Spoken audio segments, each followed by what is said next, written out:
Support for Central Florida Public Media comes from JustCallMo.com and attorney Mo DeWitt. As a Central Florida native, Mo DeWitt is committed to offering legal guidance in personal injury cases such as car accidents and slip and falls. Offices in Orlando. More at JustCallMo.com.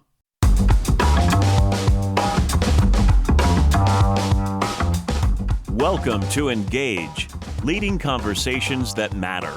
Engage is made possible with support from inaugural sponsor JustCallMo.com and the support of listeners like you. You're listening to Engage on Central Florida Public Media. I'm Sharon Stone. Coming up, we'll look at efforts to shore up security in the region's Jewish communities as incidents of anti-Semitism are on the rise. And we'll talk with a history professor who studies the Holocaust through a really unique lens.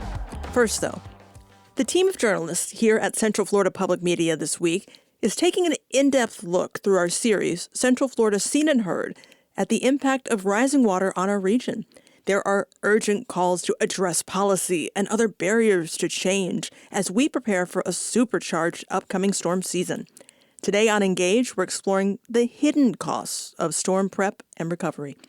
The Senior Resource Alliance serves elders in Brevard, Orange, Osceola, and Seminole counties by coordinating services and resources for issues like housing, caregiving, utilities, and disaster relief.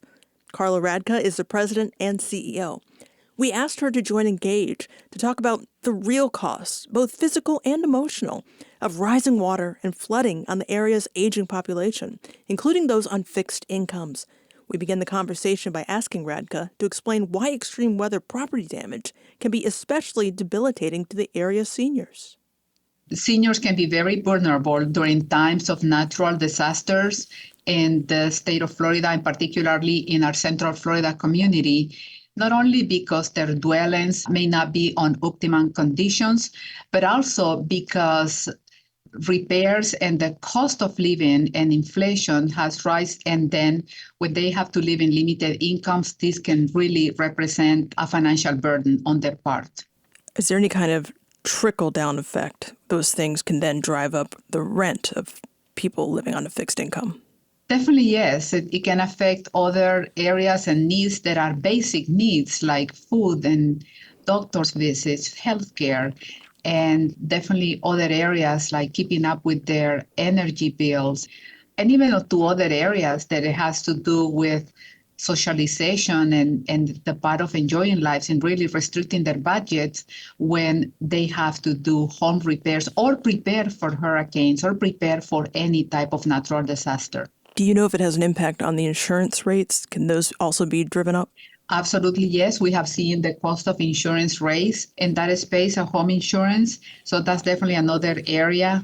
And we just try to be that safety net in the community for seniors and actually put wraparound services that it can be beneficial for them so they can have less of that financial burden by providing like assistance with energy bills or preparing emergency kits for seniors that are equipped with in the winter with heaters and during hurricane seasons with weather radios, batteries and water and cleaning supplies, kits that we distribute in our communities through our faith-based initiatives that are definitely so important to be able to mobilize resources and because they already have that credibility and those places to congregate and have fellowship. So we definitely rely on the trusted partners that we have on our faith-based community to be able to reach out and provide information and referrals about emergency management, emergency kits, but also to provide the actual services in place. Carla, have you ever been in the situation where you have to help a senior who perhaps has their retirement equity tied up in housing property that's, then destroyed by these natural disasters? Definitely. Unfortunately, many seniors were displaced and they saw their homes totally destroyed during a recent hurricane. And we actually relocated a large number of seniors to a local hotel and turned that hotel into an emergency management shelter with services for basic needs like food and healthcare, just to be able to protect them from that incredible harm of not having a place to live while they recover, while they were able to rebuild from there. And the moment and the day when we actually sent home that last senior, it was an incredible day of celebration because we knew all the harm that actually created. There is another aspect that actually I would like to mention, and that is that because seniors have lived their lives and they have been in communities for a very long time, and especially on their homes, that when that moment comes and they say, well, it's time to evacuate, here is the information. There are the shelters that you can go. It's time to go to a safe place, that they may say no. And many seniors will actually take that route where they say, no, I will stay on my home. I have lived here for a very long time. This is my place. I will remain here, which actually is not the safest place to have during a hurricane, during a tornado, during natural disasters, because they can definitely be in harm's way. The seniors that you were talking about helping and relocating, where would they be without that help? What would have happened to them? If they remain in their places and their homes are in the path of the storm, the harm can be incredible, especially for seniors that are living in pre-manufactured homes or trailers.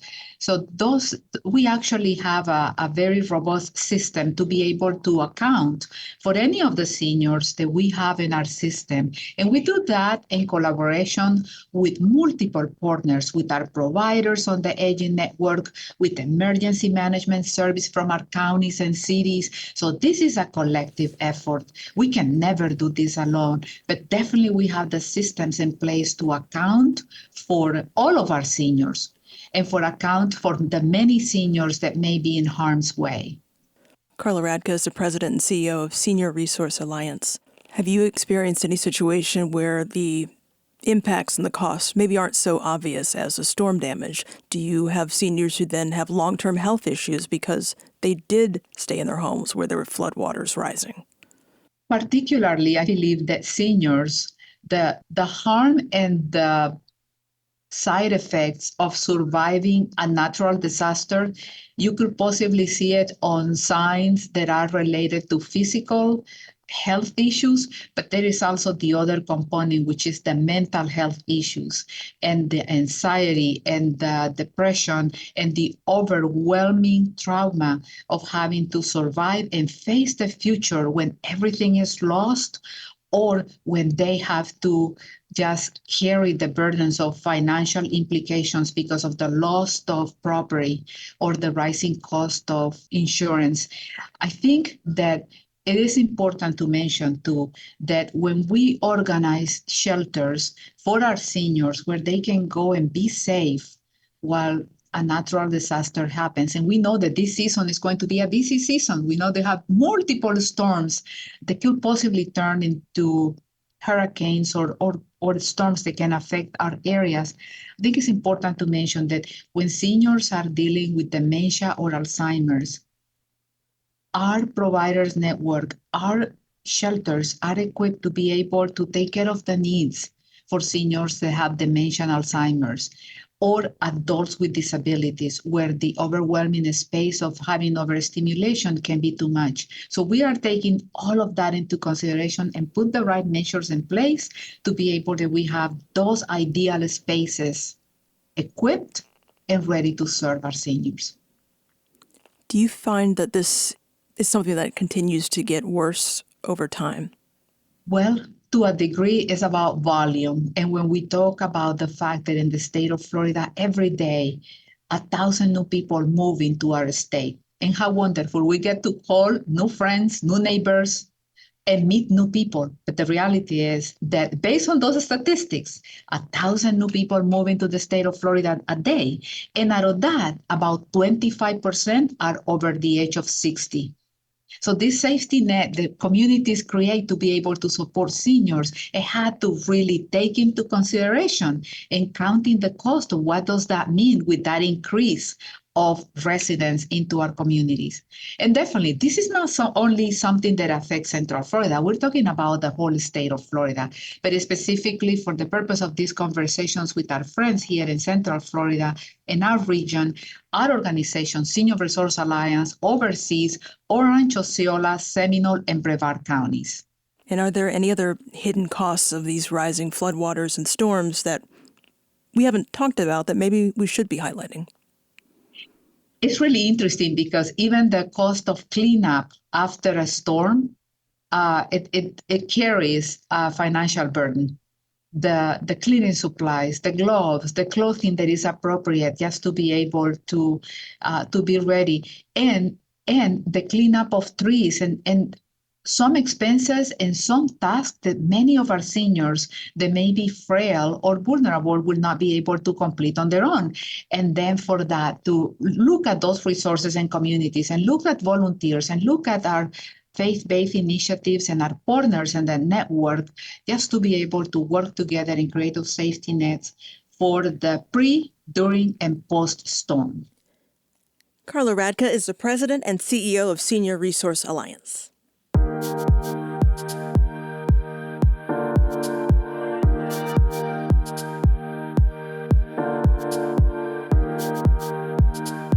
Ahead on Engage, a documentary chronicling the tragic 2018 shooting at the Tree of Life Synagogue in Pittsburgh is being shown tonight in Maitland. We'll talk about the rise of anti-Semitism in the region and efforts to provide security for Central Florida's Jewish community. I'm Sharon Stone. You're listening to Engage on Central Florida Public Media. We're streaming live now at cfpublic.org.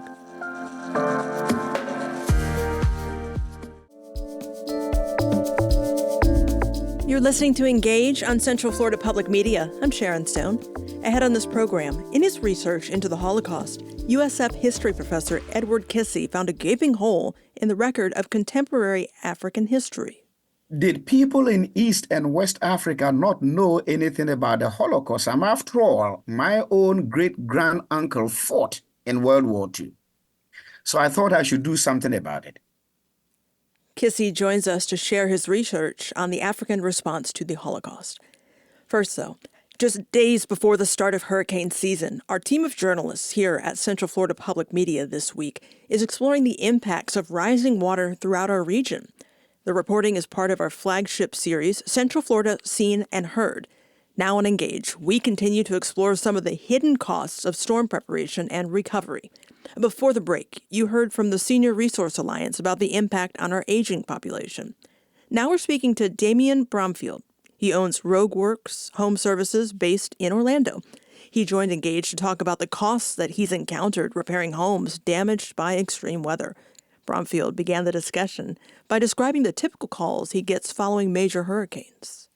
Just to put it into context, so let's just say on average, if we got maybe about 80 calls a day for work, the second day following Ian, that went from 80 calls to over 1,200 calls per day for like the next 2 weeks. So it goes to say that we were overwhelmed, but not just us. Everybody in that sector was overwhelmed, tons of calls coming in. So, it was one of those situations where, we did the best that we could do, but unfortunately, it was just a matter of there was so much demand, so much need, you could only do so much. But it really goes to show the impact that a storm or a hurricane like that can have, even just on a local community, where its ability to overtax the services, and the resources that are available. Because one of the key things that happened, just to give you another quick example of that, is taking my field, because obviously that's what I know the best, but just repairing those patio and pool enclosures in terms of the screen that's there. After the hurricane, there was a nationwide shortage in terms of getting the rolls of those screens to do the repairs because everybody was buying up the screens. So, little things like that. We've made preparations going into this new season where we've bulked up on a lot of that material in anticipation. Knock on wood, we don't like to see any of these things happen and affect people that way. But if it should happen or does happen, for us to actually be more prepared for it. Did you also respond to calls for maybe more primary structure damage, perhaps something to the actual home flooding or something like that, in addition to the screens that were damaged? Yeah, so when it comes to the flooding part, one of the biggest mitigating things I've come across is gutter systems. Because if you think about it, the purpose of gutters, your roof is capturing a lot of that rainfall coming down, right? So if without any gutters, what happens, it falls off the roof and typically it was going to settle around the foundation of your home. So what you end up seeing there is that you'll have the rainwater running off and then pooling around the foundation of the home, in some cases going inside the home, flooding the home. But then the bigger part is with that flooding, it erodes the foundation. So that's where you have like these foundation cracks. If you ever notice outside some of these homes, you see these little cracks going down the side of the walls. That's exactly what's happening. The foundation is weakening because of erosion of the water and moving a lot of that sand away from it. And that weight is now not distributed correctly. And then you end up with these fractures inside the house, or around the house, I should say. When we're talking about flooding damage, there are some obvious repairs that come to mind, like what we were just talking about. Thinking about some of the other costs, have you had clients that have questions then about what happens to their insurance deductibles? Yes, they do ask, if making the claim on their insurance is going to increase their premium. And the truth of the matter is it's not cookie cutter. In some cases it will, some cases it won't. A lot of it is a case by case scenario based on what the insurance company would call their risk profile for that particular customer. Might have a lot to do with, have you made claims before in the past? Did any of it have to do with something that you could have mitigated or avoided? Or are you in a particular area that's more prone to certain damages or flooding, if that's the case? Have you had to make repairs and help clients where you can't keep them in the home, where it's not safe and they have to evacuate while you fix it? So we work very closely with a lot of roofing companies. So a lot of times what we'll find is when they're doing a certain job and redoing a roof for someone, they might call us or bring us in to be able to then, say, for instance, redo the gutter system or the patio or things like that. But I can tell you from working very closely with them, yeah, that does have an impact. I mean, if they're having to do anything structural because, either a tree fell and broke something or whatever the case is, you're talking about now, potentially several weeks, where you're going to be relocated to a hotel or a weekly stay until the job's actually finished. And even if your insurance is covering that, there's still that life impact of the fact that you're not at home. You're not cooking, you don't have your kitchen, you're eating out all the time. There's a lot of those hidden costs that come with the fact that, you're no longer home for several weeks until things are fixed. So yeah, it can be very impactful. Do you find any type of correlation between communities that are prone to this frequent flooding and the socioeconomy of those neighborhoods? In some degree, yes. So, I guess to, call it for what it is. I mean, obviously, if you have less disposable income to be able to properly maintain the home and, to be able to have that yearly maintenance, if you will, for someone coming and checking on your roof, checking on your gutters, checking, different things, it is likely that you're going to be, unfortunately, one of those groups where you're only going to fix it when it breaks versus trying to prepare for when something actually happens. So this is something where some of the folks that do live in a little bit more of those affluent neighborhoods, they make sure that we come out there once a year. We do a quick check, let them know if there's anything that needs to be changed out, which we'd go ahead and change that. But if you don't have that disposable income, you're not going to be checking that, unfortunately. And you're probably not going to address any of those issues until something happens that requires you to address those issues. And any other advice for our audience as we head into what is expected to be a busy hurricane season? They said this last year, but it's even more this year. They're saying 23 named storms. I think 11 are expected to become hurricanes, and then 5 could reach at least a category 3 or more for the 2024 season. So we are going to be busy. Now, whether we get lucky and that misses us, we'll knock on wood and hope. But ultimately, it's, just know that when these things do happen, family, that sense of community, critically important because it is going to be stressful for everybody when those things happen. And I think if we can approach that with an attitude of, hey, let's just be here for each other as a community or as a family or a neighborhood, it does make the difference, in terms of getting through this. Damian Bromfield is the CEO of Rogue Works Home Services. You can find all of Central Florida Public Media's Central Florida Seen and Heard stories coming out this week, exploring the effects of rising water on our website. That is cfpublic.org.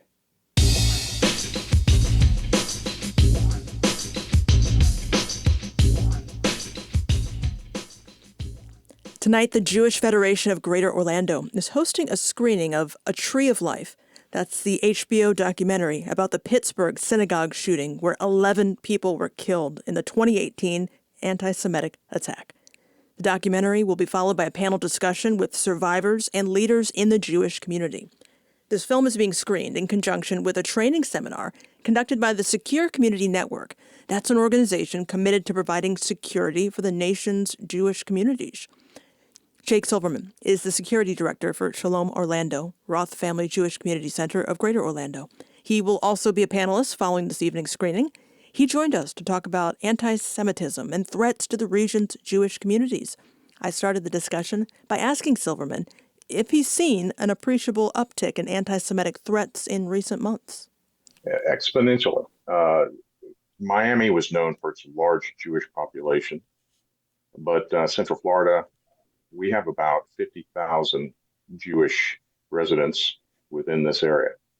And I'm believing that the relocation of some of these domestic anti-Semitic groups that have relocated here saw the opportunity. One of them was West Coast origin, and then they decided to move here.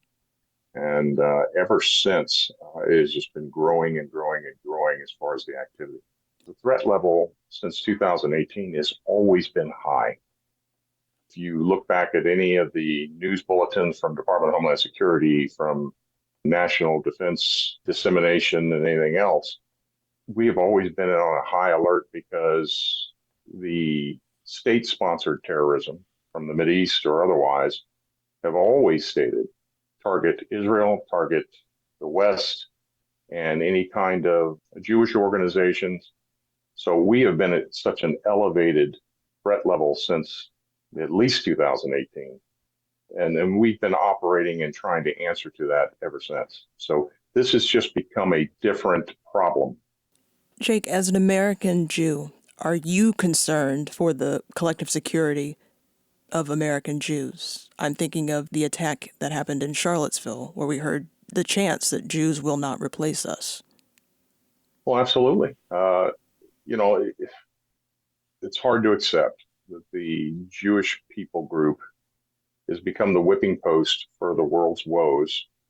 And they've also been the fuel for just hateful actions. And of course, undeservedly so. Now, don't get me wrong. War is horrific. And when we hear of things that have occurred in war, horrible, absolutely horrible. And unfortunately, civilians, and there's casualties, and that is not something foreign to this nation or any other nation that has engaged in a war. The younger generations that don't recall or were not old enough to remember their mothers and fathers involved in wars abroad and the things that went on, to me, I believe they don't have that perspective and understanding.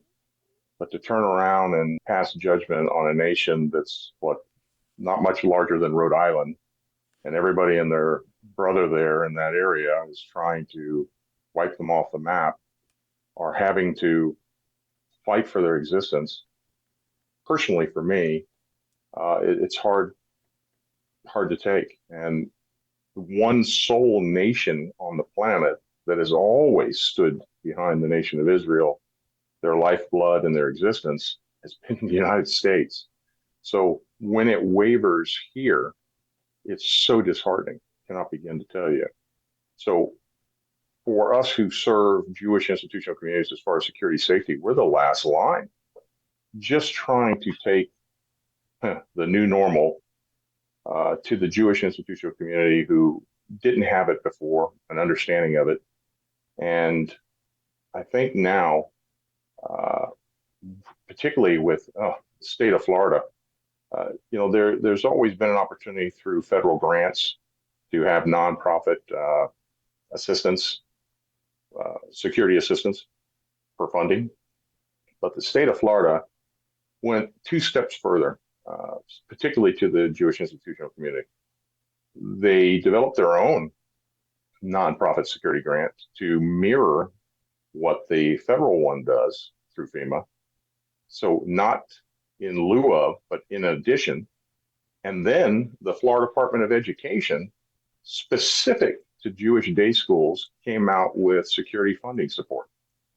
Again, the key is continuing it until we can all get to that place where we're secure and that the least common denominator has access to funding assistance.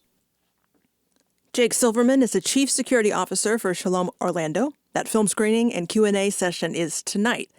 Tomorrow, the community is invited to participate in security training hosted by Shalom Orlando and the Secure Community Network. That's the group that describes themselves as the official safety and security organization of the Jewish community in North America. Brad Orsini is their national security advisor and a Pittsburgh native. He was on site immediately following the Tree of Life shootings in 2018, managing security. Orsini will conduct the security training sessions tomorrow. He joined us to talk about that program. I began our conversation by asking Orsini what made the Tree of Life crime scene different from anything he had seen in his 28 years with the FBI.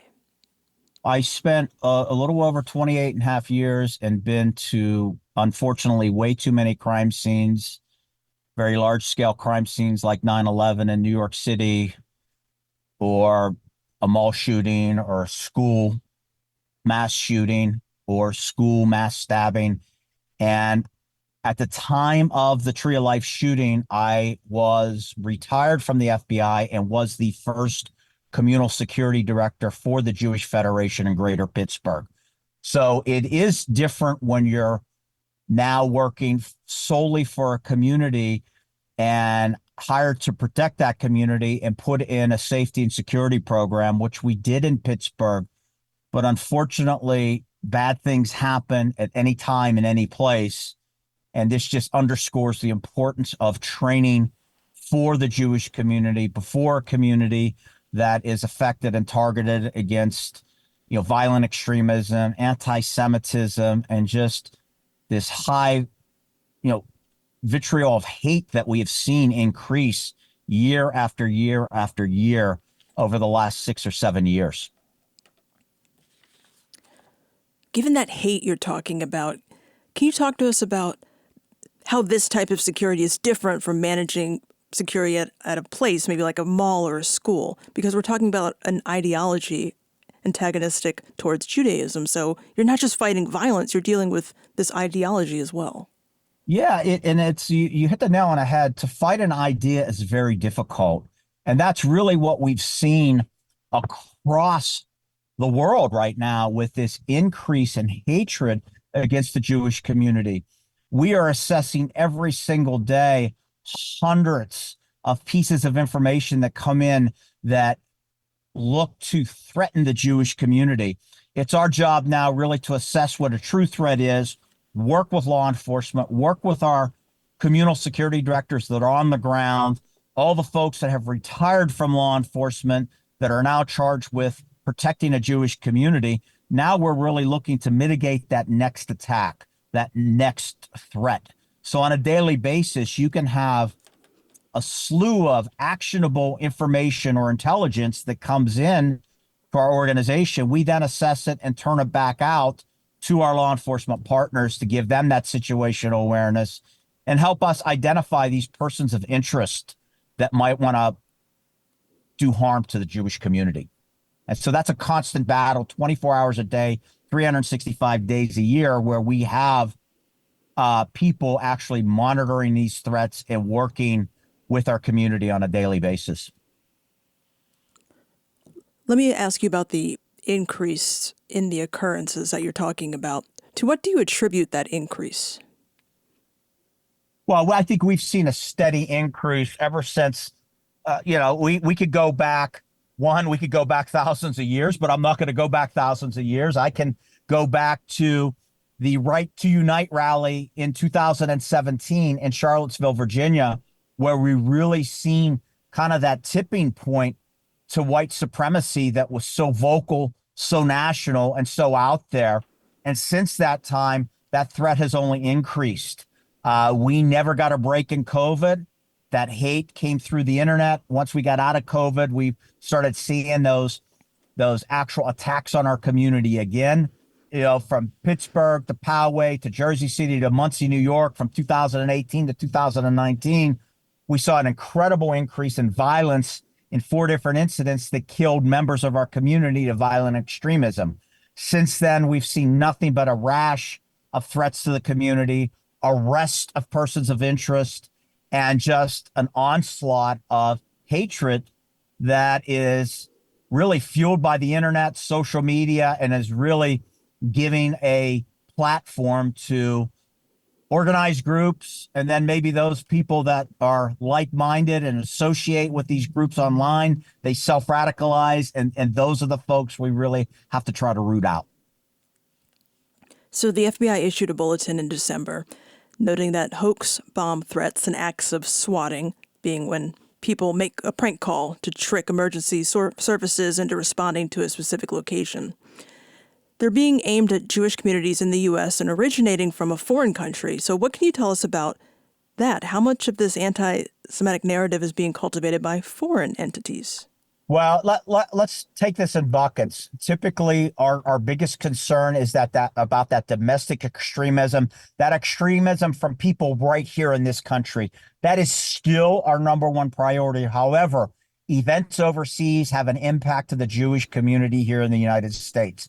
So we do see an increase in threats when there are actions in Israel, like the start of the war on October 7th. We've seen nothing but an increase, and that outside influences outside this country trying to disrupt and terrorize our community. So not only do you have those groups of people from outside this country doing bomb threats and swatting, we have it outside and internally. So it makes it ever so much important for our community to be vigilant, to report everything, and then to really have that great connectivity with law enforcement at every level in the United States, so we can provide them intelligence too if we see anything that's emanating from overseas, to make sure we give it to our federal law enforcement partners.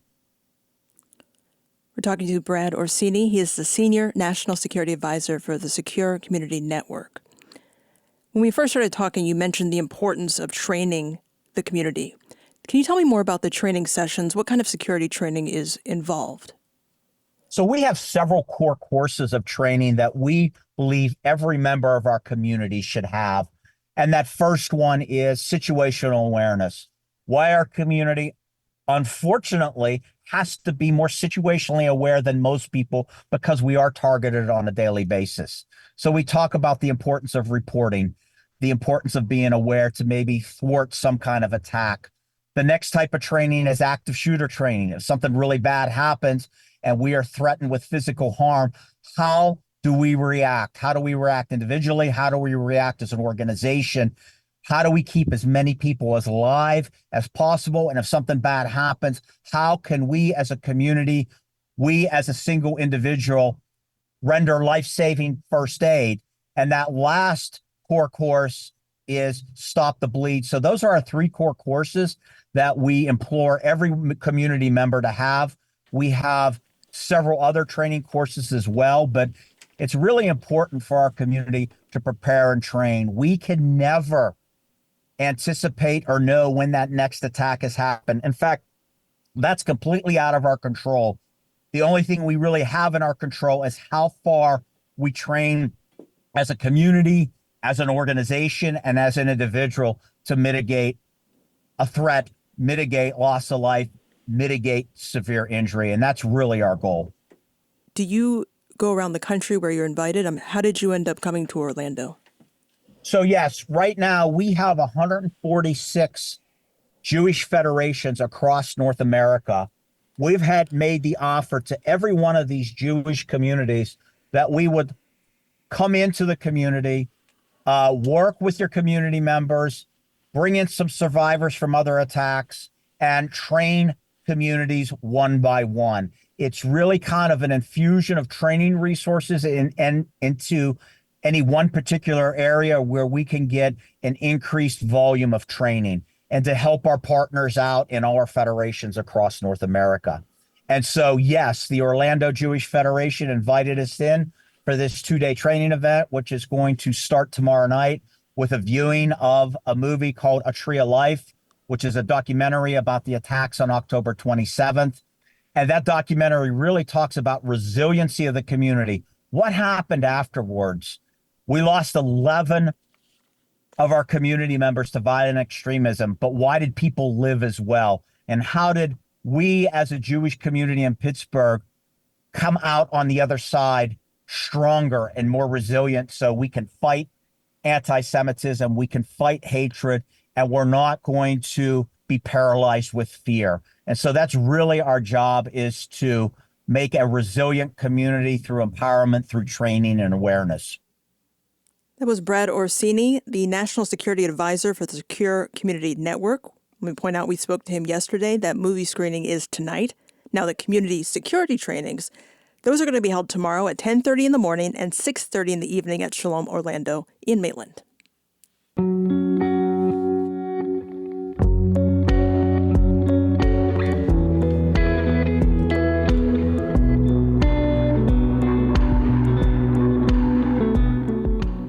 Coming up, we'll look at the Holocaust through the African perspective with USF history instructor Edward Kissy.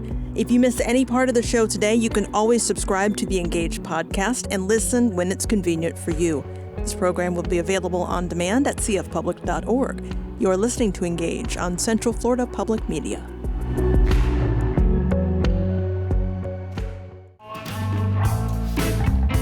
This is Engage on Central Florida Public Media. I'm Sharon Stone. For nearly 80 years, scholars have scoured records from the Holocaust and World War II, searching for a way to understand the madness that defined Hitler's Germany.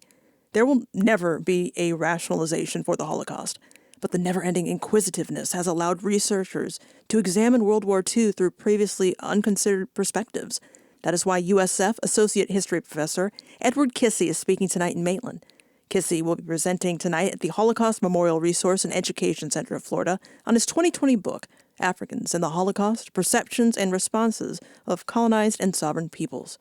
He looks at the acts of Nazi Germany through the perspective of people living in African nations in the 1940s, often through the prism of European colonial rule. Kissy joined us to share his findings. He started the discussion by explaining how he became engaged by the African perspective of the Holocaust.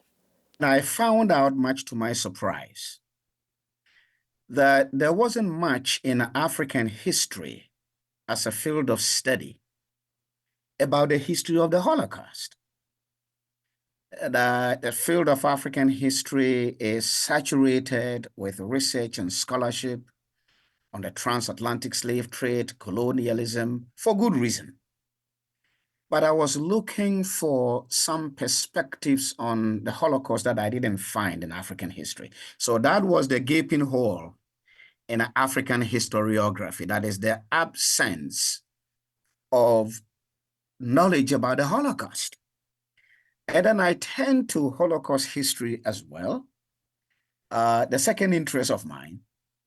And I couldn't find the perspectives of sub-Saharan Africans. So I could find perspectives of Southern Africanists in Holocaust historiography. I could find some work on Jews of North Africa. But that large chunk of territory between North Africa and Southern Africa was uncultivated.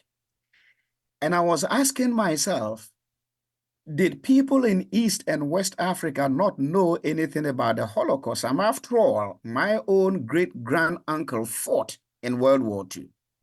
So I thought I should do something about it in order to plug these gaping holes in African historiography and Holocaust historiography by writing a book on Africans and the Holocaust. That is what you just shared with all of us. You mentioned that you were surprised to find this lack of information. Why were you surprised? I was very surprised in the sense that even though I was, in some sense, not particularly happy about the fact that there are no African, sub-Saharan African voices in Holocaust historiography. When I started doing the research around 2016, 2018, I was surprised to find that a lot of perspectives existed.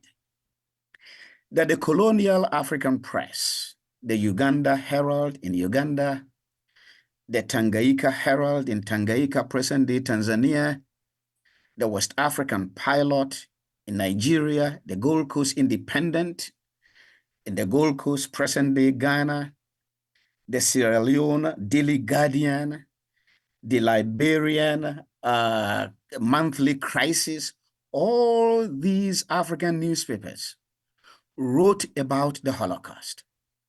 They reported about the persecution of Jews, and they obtained their sources of information from Reuters cables, the Times of London, the Colonial Office, Soviet newspapers that had been translated into English containing news about the persecution and degradation of Jews and Jewish life. And so I wondered, why were Africans reporting on the Holocaust so profusely and profoundly? And I realized that they were concerned about three things: the persecution of Jewish professionals, the persecution of Jewish elders, and the persecution of Jewish children. And they were reporting about the Holocaust and thinking about it in the context of their own cultural and historical experiences. Looking at a couple of the main points that your book addresses, we've talked a little bit about what the people in Africa knew about the Holocaust. What did they think about it?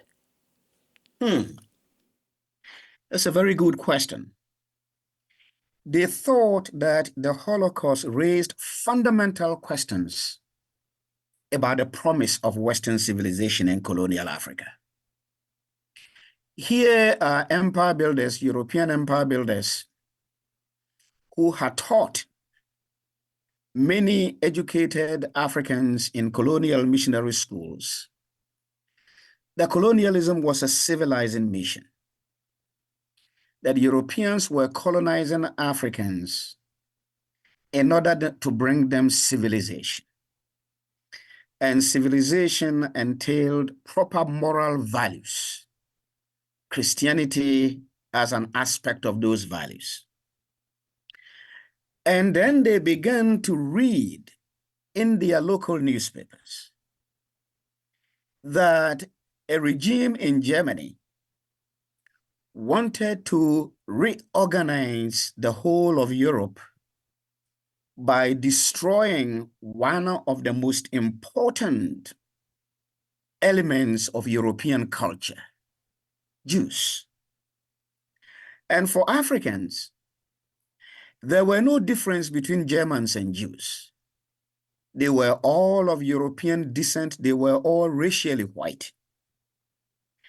And so for them to be reading about a Nazi regime in Europe that was putting white Europeans, as they viewed Jews, in concentration camps, it raised questions about what would happen to them if the Nazi regime won the Second World War and the Nazis succeeded in getting their former colonies back, that Africans might probably be next. That is one way that they thought about the Holocaust and how they interpreted it.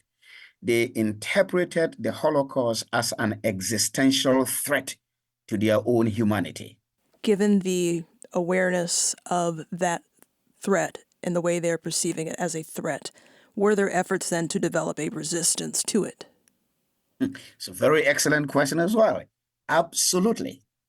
In fact, I argue in the book that one of the reasons why close to 1 million Africans from East and West Africa went to the colonial recruitment centers to enlist to fight in the Second World War was because of their concern that if they did not resist the Nazi regime, if the Nazi regime was putting white people into concentration camps, what would the Nazi regime do to Black people? in German colonies in Africa. So the resistance that they developed was not only discursive in terms of the editorials and the commentary that they were writing and producing in the newspapers to generate a discourse of resistance against the Holocaust and the discourse of resistance against Nazism itself, but also by going to war, not only on European soil, but also in Burma and other places where the British and the French sent Africans to go and fight. The African resistance to the Holocaust manifested itself in African resistance to Nazism. And African resistance to Nazism was concretized in African participation in the Second World War. Edward Kissey wrote the book Africans in the Holocaust, Perceptions and Responses of Colonized and Sovereign Peoples. Now you can hear his lecture at the Holocaust Memorial Resource and Education Center of Florida in Maitland. That is tonight at 6:30.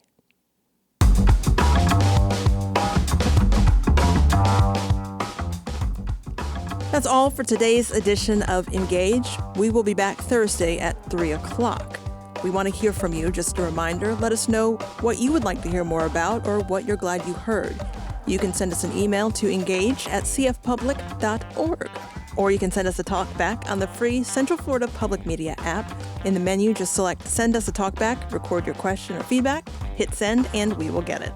And there's always good old voicemail if you want to call us. Do it at 407-273-2300, extension 246, and leave us one. If you missed any part of the show today, you can always subscribe to the Engage podcast and listen when it's convenient for you. This program, like all others, will be available on demand at cfpublic.org. Thank you for joining us. I'm Sharon Stone. All Things Considered is coming up following NPR News.